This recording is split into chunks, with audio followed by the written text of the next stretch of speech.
سورہ محمد کے اندر دیکھیے، قرآن مجید کے اندر ساری چیزیں اور جتنے باطل پرست ہیں اور جتنے اہل حق سے لڑنے والے اور صحابہ کے اوپر لعن طعن کرنے والے اور صحابہ کے اوپر نفاق کی تہمت لگانے والے، سب کا جواب موجود ہے۔ اللہ کہتا ہے وَلَتَعْرِفَنَّهُمْ فِي لَحْنِ الْقَوْلِ وَاللَّهُ يَعْلَمُ أَعْمَالَكُمْ۔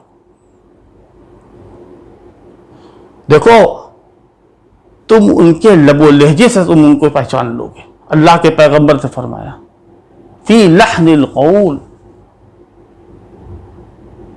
کہیں قرآن کے اندر اور حدیث کے اندر یہ نہیں ہے کہ جس طریقے سے صحابہ اکرام رضوان اللہ تعالی علیہ مجمعین کی مجلس ہوتی تھی، پیغمبر کی مجلس ہوتی تھی، اس میں جس طرح طلب کے ساتھ اور جس طرح شوق کے ساتھ صحابہ اکرام بیٹھتے تھے، آپ کی صحبت میں رہتے تھے، ٹھیک اسی طریقے سے منافقین بھی بیٹھتے ہوں۔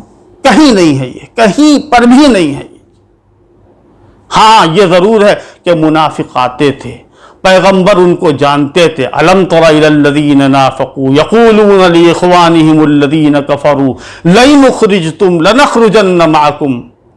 کیا آپ نے نہیں دیکھا ہے پیغمبر ان لوگوں کو کہ جو منافق ہیں وہ یہ کہتے ہیں؟